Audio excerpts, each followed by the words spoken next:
하겠습니다. 야고보서 5장 1절에서 6절 함께 교독하고 6절은 같이 읽도록 하겠습니다.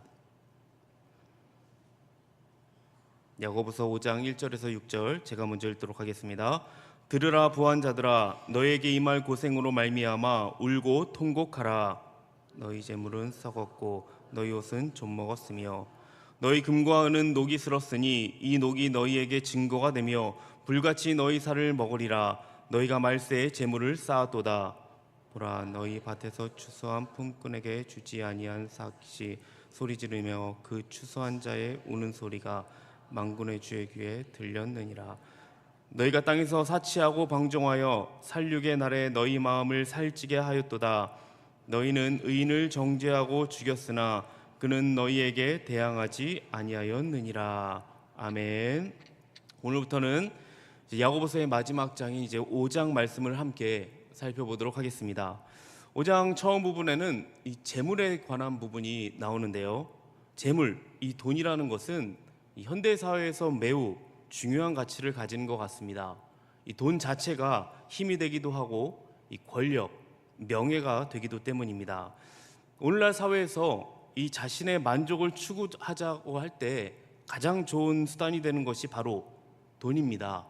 그래서 대부분의 사람들이 돈을 많이 모으는 것을 이 삶의 목적으로 살고 있는 것을 볼 수 있습니다. 중고등부를 맡고 있는 우리 장창진 전도사님도 한번 말씀을 해주시기도 했지만 이 요즘 청소년들의 꿈이요, 이 돈 많이 버는 겁니다. 공부하는 것도 돈 많이 벌기 위해서 하는 것이고 재벌 2, 3세가 될 수 있다면 그들은 뭐든 할 것입니다. 이것이 청소년만의 문제가 아니라 이 세상의 풍조이면서 가치관이기 때문에 어렸을 때부터 정말 이 그리스도의 가치관을 심어주는 것이 매우 중요하다고 할 수 있을 것 같습니다. 자, 우리는 계속해서 야고보서의 말씀을 통해서 이 참된 믿음이 다양한 이 상황 속에서 어떻게 나타나는지 살펴봤습니다. 참된 믿음은 시험이 있을 때 인내하는 것으로, 말씀에 대할 때 순종하는 것으로, 차별하지 않으며 비방하는 것으로 나타납니다. 오늘은 참된 믿음을 가진 사람의 믿음이 재물을 대할 때 어떤 모습으로 나타나는지 함께 나누고자 합니다. 지난번에 말씀드렸지만 이 야고보서를 읽다 보면 오해하기 쉬운 그 구절들이 좀 있습니다. 오늘 본문도 오해하기 쉬운 말씀 중 하나인 것 같습니다. 그러나 이 문단 전체를 중심으로 살펴보면 오해하지 않고 그 의미를 잘 파악할 수 있습니다. 먼저 4절을 한번 읽어보도록 하겠습니다. 4절을 잘 이해해야 이 전체적으로 이해를 잘 할 수 있기 때문에 4절을 먼저 함께 다시 한번 읽어보도록 하겠습니다.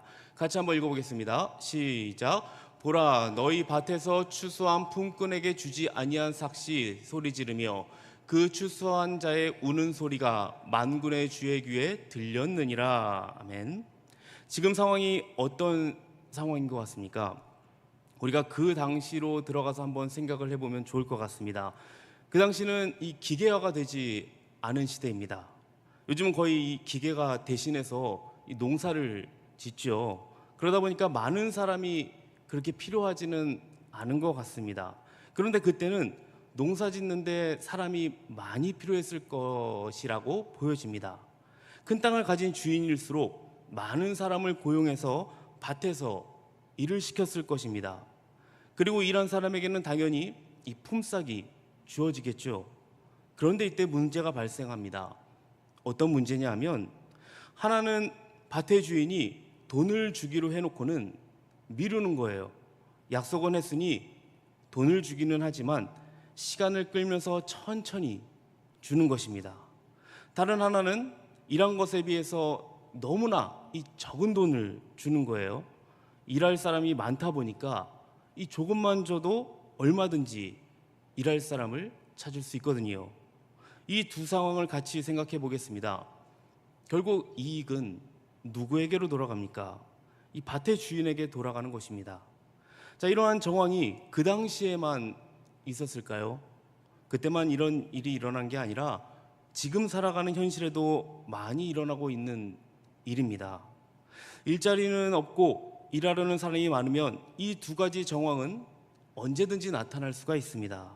우리 가운데도 이런 일을 겪으신 분들이 있을지 모르겠습니다.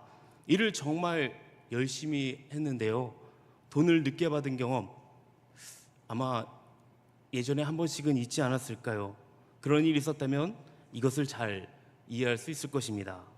그 당시는 받아야 할 돈을 못 받으면요, 대출을 받을 수 있는 것도 아니고 당장 쓸 돈이 없기 때문에 굶어야 하는 상황이 일어납니다. 또한 돈을 받기는 하는데 약속한 돈보다 적게 받았다고 해서 이 경찰에 신고할 수 있는 것도 아니죠. 이렇듯 오늘 말씀은 이런 정황을 염두에 두면서 1절을 읽어야 됩니다. 함께 1절을 보도록 하겠습니다. 우리 1절을 다시 한번 읽도록 하겠습니다. 시작. 들으라 부한자들아, 너희에게 임할 고생으로 말미암아 울고 통곡하라. 이 4절 정황을 바르게 이해하지 못하면요, 1절이 말하는 부한자들을 오해하기가 쉽습니다. 왜냐하면 성경은 부한 것에 대해서 굉장히 비판적이구나, 잘못 생각할 수 있다는 것입니다. 그러나 성경은 그렇게 추상적으로 이야기하지 않습니다. 지금 본문이 말한 부한자들은 그냥 이 부한 사람이 아닙니다. 이런저런 방식으로 다른 사람들에게 마땅히 주어야 할 것을 조금씩 자기가 취한 사람인 거예요. 그렇게 잘못된 방식으로 많은 부를 축적한 것입니다. 그런 사람에게 성경은 들으라 부한자들아, 너에게 임할 고생으로 말미암아 울고 통곡하리라 말씀하고 있습니다. 그렇다면 이 부자들은 언제 그런 고생이 임하는가? 죽기 직전에 엄청난 고난으로 인해서 통곡하게 될까요? 그럴 수도 있겠지만 한 번도 고생하지 않고 죽을 때까지 편안하게 즐기며 살다 죽는 부자들도요, 분명히 있습니다. 그러므로 오늘 본문이 말하는 고생은요, 죽은 이후의 상황을 말하는 것입니다. 하나님의 심판대 앞에서 울고 통곡하게 될 것이라는 것입니다. 자, 앞에서 우리가 두 가지 정황을 이야기했는데요, 첫 번째 밭의 주인은 처음에 약속한 것과는 달리 돈을 늦게 주었기 때문에 자기가 잘못했다고 생각할 수 있을 것 같습니다. 그런데 두 번째 사람은 어떤가요? 돈을 정한 때에 다 주기는 했어요. 하지만 뭐가 잘못됐죠? 약속한 돈이 아니라 돈을 굉장히 적게 준 겁니다. 그래서 자기가 잘못했다는 생각을 하지 않습니다. 만약 지급한 돈이 사람이 도저히 살아갈 수 없을 만큼의 이 적은 양의 돈을 준 금액이라면 결과적으로 전체적인 이익의 상당 부분을 주인이 가져간 것입니다. 이것은 자기의 이익을 위해서 남의 것을 빼앗은 것이라고 볼 수 있습니다. 그랬을 때 너희에게 임할 고생으로 인하여 울고 통곡해야 한다는 말입니다. 그런데 문제는 그리스도인들도 이것을 크게 중요시하지 않는다는 것입니다. 성경에 관심을 안 기울이고 그냥 살아가면요, 당연히 못 볼 것입니다. 또한 하나님 앞에서 열심히 한다고 하지만 실제로 성경의 이 교훈을 받지 않으면 이런 실수를 언제나 저지를 수 있습니다. 그렇기 때문에 우리는 성경을 제대로 알아야 하고요, 성경의 말씀을 잘 적용해야 됩니다. 제가 많은 교회를 돌아보지는 못했습니다. 그런데 여러 교회를 다니며 또 주위 교육자들에게 듣기도 하고 이 여러 사람들을 만나면서 들은 생각은 예배를 한 번도 빠지지 않고, 그리고 새벽 예배도 잘 나오고 헌금도 잘하는 것이 이 하나님을 잘 섬기는 표현이라고 생각하시는 분들이 많이 있다는 것입니다. 그러니까 이렇게 해야 복을 받는다는 거예요. 물론 예배 잘 나오는 거요, 헌금 잘 드리는 거 중요합니다. 그런데 이런 좁은 의미의 종교의식으로 자기 마음대로 살면서 하나님이 함께 하시니 잘 된다라고 생각한다면 그것은 예수님을 믿는다고 하면서도 사실은 이 사물의 본질을 제대로 못 보고 있는 것입니다. 세상 사람들은 세상만이 이 전부라고 생각하며 살아갑니다. 그런데 예수님 믿는 사람은 성경이 말하는 본질을 생각하는 사람, 우리의 삶이 무엇인지를 하나님의 관점에서 정확히 알아야 합니다. 지난번 말씀 가운데도 말씀드렸지만 우리가 세상을 살아갈 때 그냥 아무 생각 없이 될 대로 되라는 식으로, 아니면 하나님이 전혀 없는 이 계획, 없는 것처럼 계획을 없이 살아가는 것이라고 하지 않았습니다. 그러니까 우리는 하나님의 뜻을 생각하면서 하나님의 관점에서 세상 전체를 바라보며 열심히 살아야 되는 것입니다. 우리들이 중요하게 생각할 것이 있는데요. 그것은 무엇을 위해서 사는가? 이게 참 중요합니다. 우리는 이것을 잘 생각해야 됩니다. 평소에 누군가가 나에게 당신은 무엇 때문에 그렇게 열심히 살아갑니까? 라고 물었을 때 어떤 생각이 드십니까? 이것이 핵심이거든요. 우리 성도님들은 어떻습니까? 무엇을 위해 살아가고 있습니까? 이것이 우리에게도 너무나 중요한 문제입니다. 오늘 야고보가 말하는 부자들에 대한 말들 또는 이 성경 곳곳에서 말하고 있는 부자에 대한 말을 들을 때요, 자칫 잘못하면 우리와는 전혀 상관없는 이야기라고 생각할 수 있습니다. 우리는 부자가 아니라는 이유로 우리와는 관계가 없다고 생각을 하는 것입니다. 그러나 가난하게 사는 사람일지라도 자기가 살아가는 모든 삶이 이 경제적인 것을 중심으로 하고 있다면 이것은 똑같은 것입니다. 성경은 예수님을 믿는 사람들이 내가 왜 사는지를 명확히 하면서 살 것을 요구하고 있습니다. 모든 상황에서 내가 이 일을 왜 하고 있는지 하나님 앞에서 분명히 의식해야 된다는 것입니다. 성경은 그냥 아무 정신없이 사는 것을요 허락하지 않습니다. 성경을 보면 모든 일에 대해서 이 생각을 많이 하게 하고요, 그리고 계속해서 반성하도록 요구를 받습니다. 하지만 우리가 세상을 살아가다 보면 나도 모르게 이 경제적인 것을 중심으로 하는 삶의 방식에 사로잡힐 때가 있습니다. 그럴 때 우리는 오늘 주시는 말씀 앞에서 반성하며 자신을 돌아보는 것입니다. 삶 전체를 돌아보면서 정말 하나님의 말씀을 의존해서 내가 살아가고 있는가, 다시 한번 나 자신을 점검하는 것입니다. 성도 여러분, 종교개혁 시대에는 대부분의 사람들이 예배에 참여했습니다. 그리고 예배에 참석하는 사람들을 어떻게 하면 이 성경적으로 만들 것인가 하는 이 과제만을 가지고 있었습니다. 그러나 우리 시대는 어떻습니까? 제가 맡고 있는 이 청년부가 많이 성장을 했습니다. 인원이 많아지기도 했지만요, 그거는 결과적인 것이고요, 한 사람 한 사람 이 성경적인 이 가치관을 가지고 믿음으로 살아가려고 많이 노력을 합니다. 하지만 몇몇 청년들은 아직 이런 생각을 가지고 있어요. 정말 급한 일이 생기거나 이 가족 모임이 있으면 예배에 참석하지 않아도 된다고 생각을 하는 것입니다. 조금만 중요한 일이 있으면 예배는 이 온라인으로 대체하고 중요한 모임에 참석을 한다는 거죠.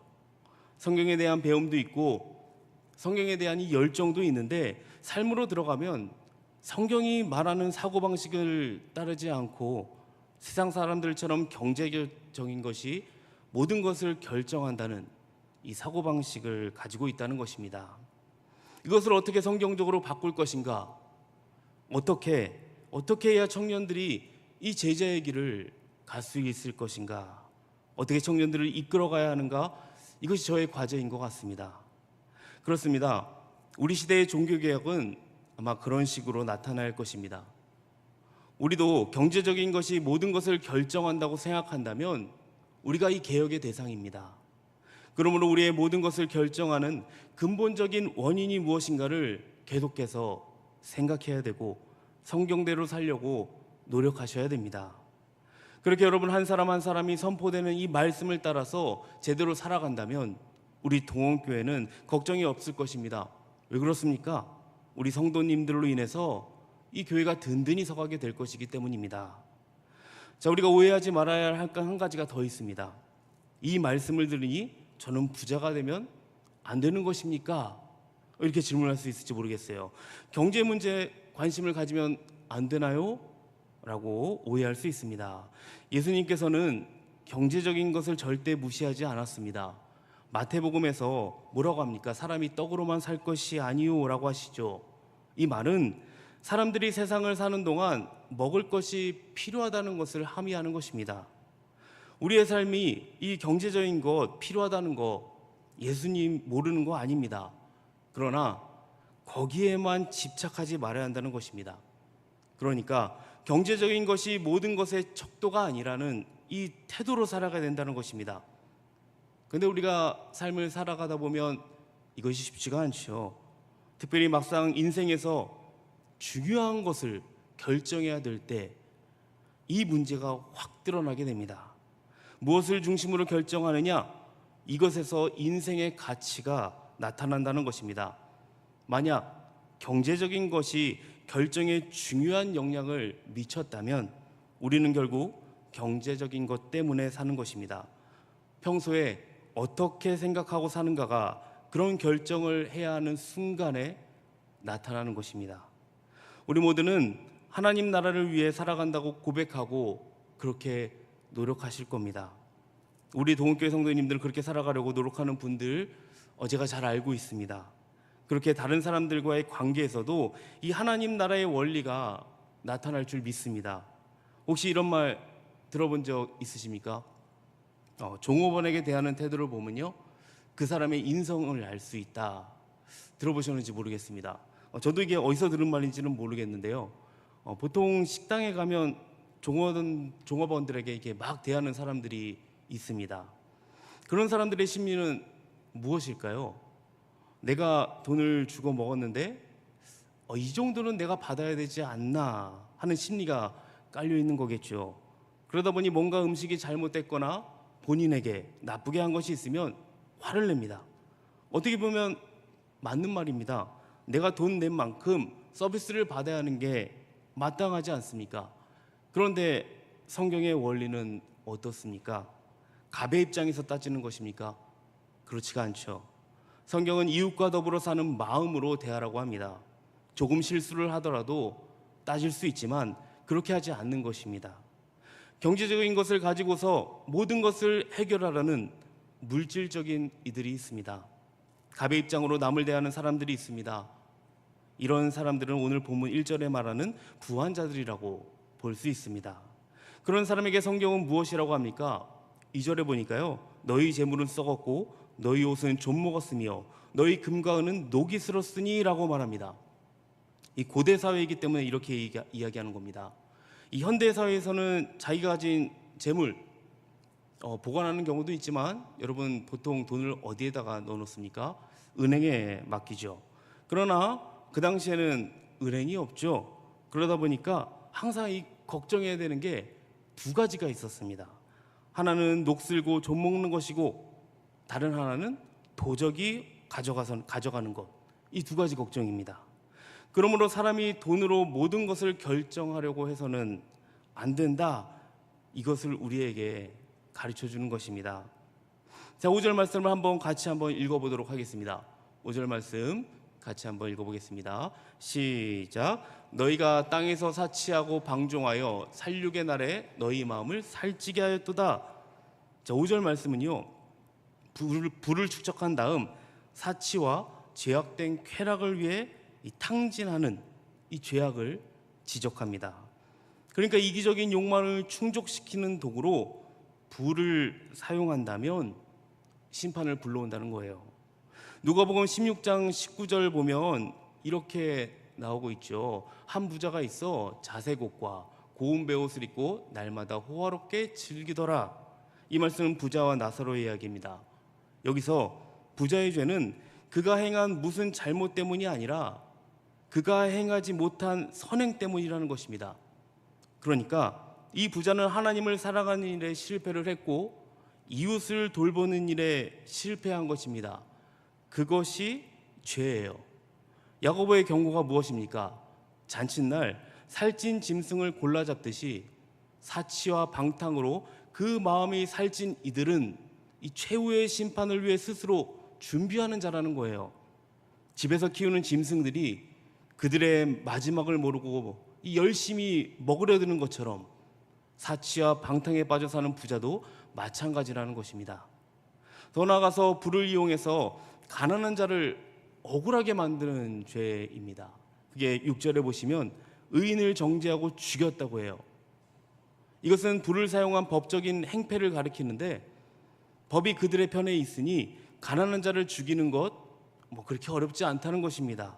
방어 능력도 없고 부자를 대항하지도 않는 이 가난한 자를 없애버리기로 결정을 합니다. 이처럼 가난한 자의 무고한 생명을 끊는 것으로 부자의 죄를 극대화시키고 있습니다. 그것과는 대조적인 가난한 자의 모습을 서술하고 오늘 본문은 끝이 납니다. 성도 여러분, 하나님께서는 우리에게 왜 이 여분의 것을 주셨을까요? 왜 하나님에게 좋은 것을 우리에게 좋은 것을 풍족하게 주셨을까요? 하나님은 그 백성들이 이 구두쇠 같이 막 째째하고 고리타분하게 살기를 원치 않습니다. 오히려 성경을 읽어보면 모든 사람에게 후히 주시고 꾸짖지 아니하시는 하나님이라고 소개하고 있지 않습니까? 우리 하나님은 우리가 가진 것을 즐기고 누리시기를 바랍니다. 과도하게 아껴도 가난하게 될 뿐이라고 말을 해요.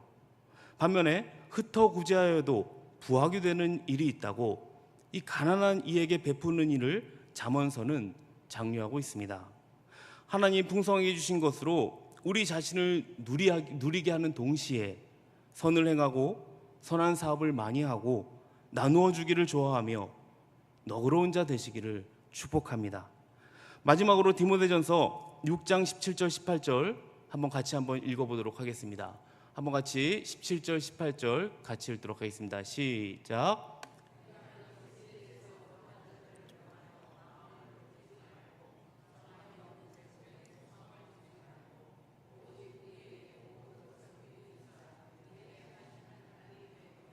선을 행하고 선한 사업을 많이 하고 나누어 주기를 좋아하며 너그러운 자가 되게 하라. 우리 모두 이 말씀처럼 살기를 소망합니다. 만약 내가 아직 부자가 아니라 오히려 나는 가난해서 나누어 주기가 너무 힘들 것 같습니다. 그래서 이 말씀은 저와 맞지 않는 말씀인 것 같아요. 이렇게 생각한다면 그것은 나의 기준입니다. 세상에는 우리 성도님들을 이 부러운 눈으로 바라보는 사람들도 많이 있다는 사실 기억하시기 바랍니다.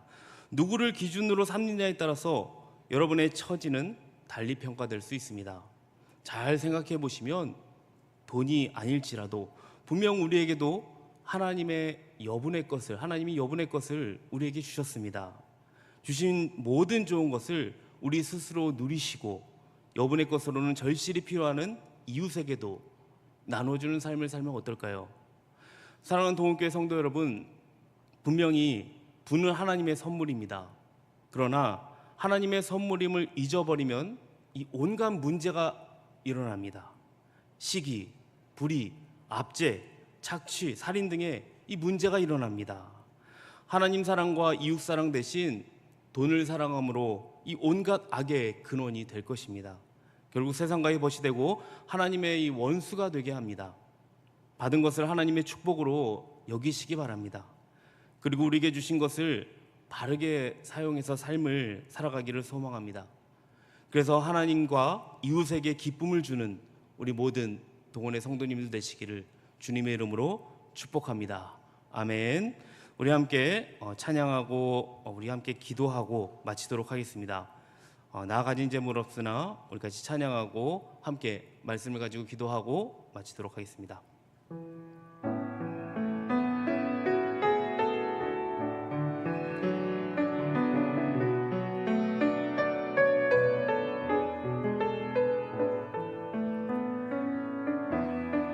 나 가진 재물 없으나 나남이 가진 지식 없으나 나남이 가진 지식 없으나 나남에게 있는 건강이 있지 않으나 엉지야 나남이 없는 것 있으니 나남이 없는 것 있으니 한 번 더 나 가진 재물 나 가진 재물 없으나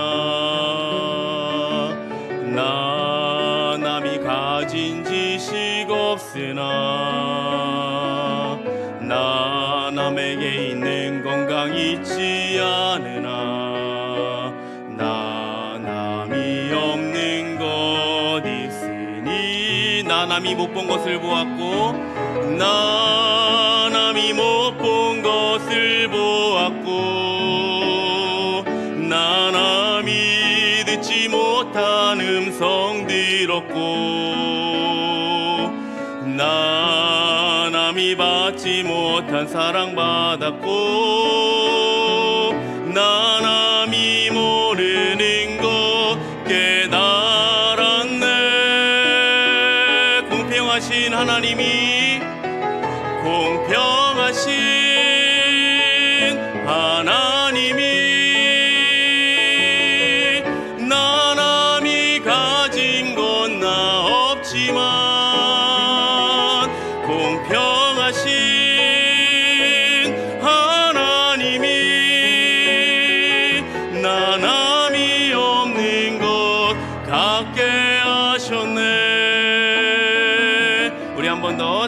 하겠습니다. 나 가진 재물 없으나, 나 가진 재물 없으나,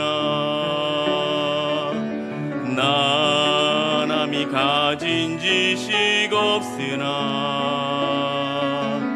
나 남에게 있는 건강 있지 않으나, 나 남이 없는 것 있으니, 나 남이 못 본 것을 보았고, 나 남이 없는 것을 보았고,